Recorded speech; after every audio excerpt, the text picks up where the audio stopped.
Hello student, lecture 3 में हमने आपको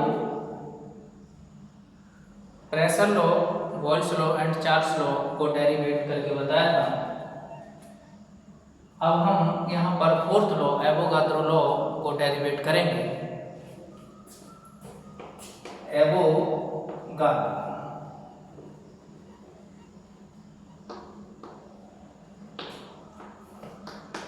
एवोगाद्रो लॉ को डेरिवेट करने से पहले हम इसके बारे में आपको बता दें कि ये क्या है। ये जानना बहुत ही जरूरी है, तभी हमें पता लग पाएगा कि हमें क्या चीज़ लेकर के आनी है। जो हम डेरिवेट कर रहे हैं वो क्या है, क्या लेकर के हमें आना है according to this.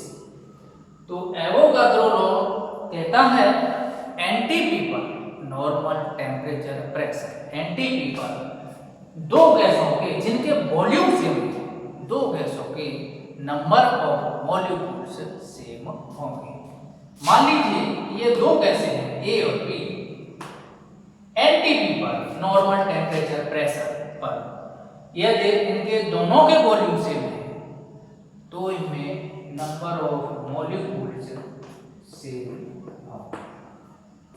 Number of molecules same होंगे। जितने मॉलिक्यूल्स पहली गैस में होंगे उतने ही मॉलिक्यूल्स दूसरी गैस में होंगे। यही चीज हमें यहाँ पर इस काइनेटिक थ्योरी के अकॉर्डिंग आपको बतानी है डेरिवेशन करके। तो देखिए, इसके लिए हम मान करके चलते हैं, सपोज ये गैस ए और ये बी, प्रेशर दोनों का same, volume same, temperature same,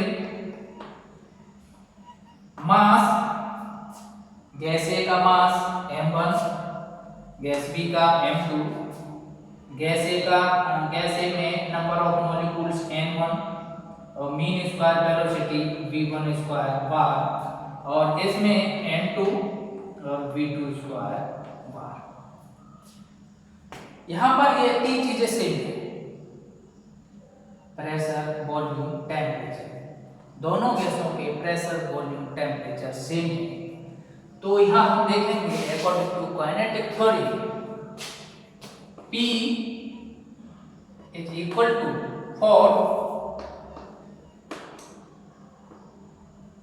gas A, P is equal to 1/3 m1 n1 v1 square bar, for gas P is equal to 1/3 m2 n2 और v2 स्क्वायर बार। यहाँ देखेंगे जो प्रेशर सेम है इसलिए ये चीज सेम होगी, 1/3 m1 n1 v1 square bar is equal to 1/3 m2 v2 m2 n2 v2 square bar. और we can write 2/3 n1 1/2 n1 v1 square bar is equal to 2/3 n2 half m2 v2 square bar। क्या ये ऐसे cancel हो जाएगा, जो ये है वही चीज ये है, यहाँ 2 से 2 कैंसिल, या 2 से 2 कैंसिल, तो हमें ये चीज मिलेगी। तो यहाँ पर हम ये देखेंगे ये चीज क्या है, average kinetic energy of gas B, gas A, average kinetic energy of gas B. तो ये यहाँ पर हम देखेंगे चूंकि टेम्परेचर सेम है, टेम्परेचर दोनों गैसों का कैसा है, सेम है, और ये जो एवरेज काइनेटिक एनर्जी होती है mainly depend on temperature, directly proportional to temperature. यदि टेम्परेचर कांस्टेंट है तो फिर ये एवरेज काइनेटिक एनर्जी भी कांस्टेंट होगी। यदि ये कांस्टेंट होगी मतलब दोनों गैसों के लिए ये एवरेज काइनेटिक एनर्जी इक्वल होगी, v1 square bar is equal to half m2 v2 square bar. जब ये सेम है तो ये कैंसिल, अब क्या बचा यहाँ पर, ये n1 और यहाँ n2। तो इस तरह से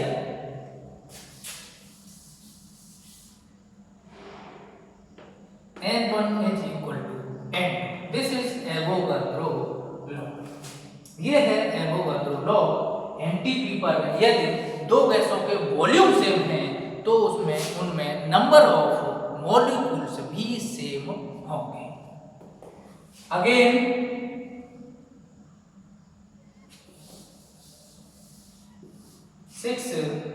5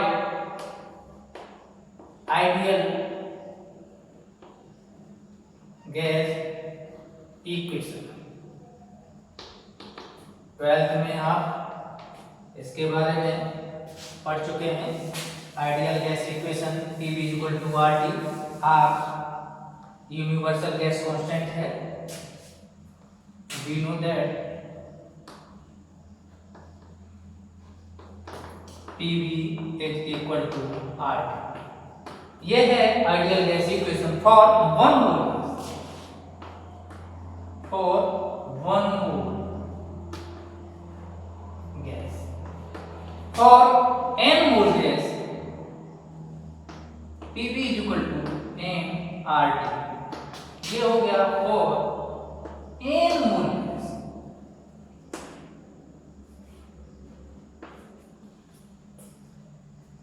ये चीज हमें लेकर के आनी है according to kinetic theory. Kinetic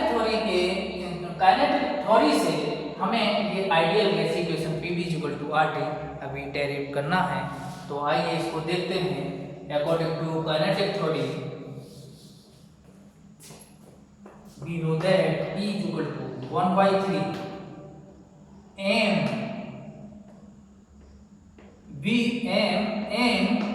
v square bar upon v।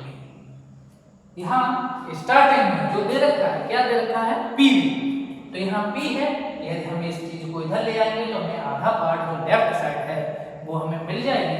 तो देखिए ये इधर लाएंगे तो ये हो जाएगा PV is equal to 1/3 m v square bar P। हमें जो आइडियल गैस इक्वेशन है उसका फर्स्ट पार्ट यानी लेफ्ट साइड हमें मिल चुकी है। अब हमें राइट साइड को लेकर के आना है।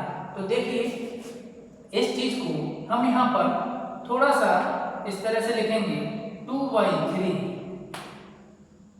m v स्क्वायर बार, सॉरी 1/2 m v स्क्वायर बार। यहाँ अगर हम इससे इसको कैंसिल कर देंगे 2 को तो हमें यही चीज मिल जाएगी। इस तरह से हम लिख सकते हैं। यहाँ हम देखेंगे ये जो चीज है अब तक पढ़ते आए हैं सभी लोग ने, ये कई बार हम बता चुके हैं। ये है average kinetic energy where 1/2 m v square bar average kinetic energy is proportional to temperature. Then 1/2 m v square bar is equal to beta t। यहाँ पर ये हमने जो बीटा है ये प्रोपोर्शनल कांस्टेंट लिया है बीटा। Again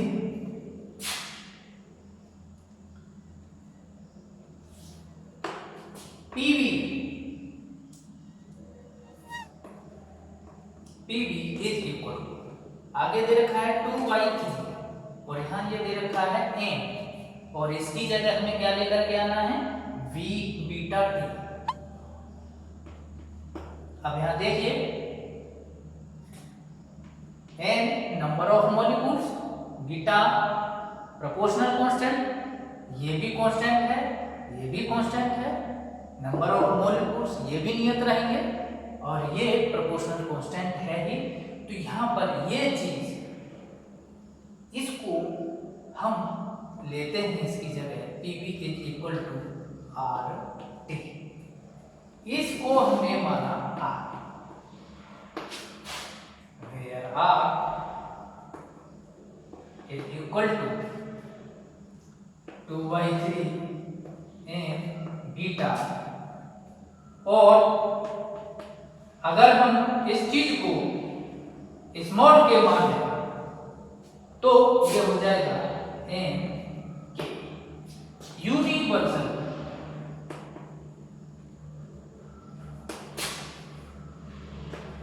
gas constant. इस तरह से ये हमें आइडियल गैस इक्वेशन प्राप्त होता है PV = RT for one mole gas, only for one mole gas. For n mole gas,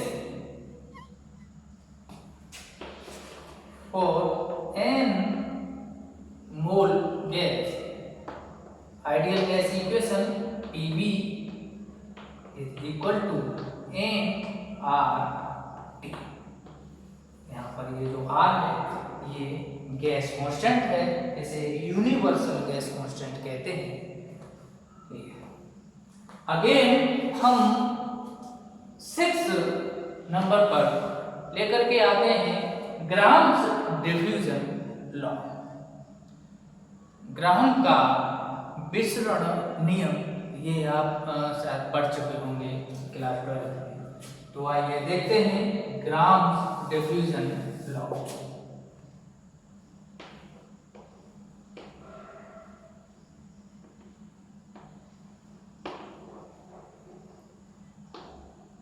diffusion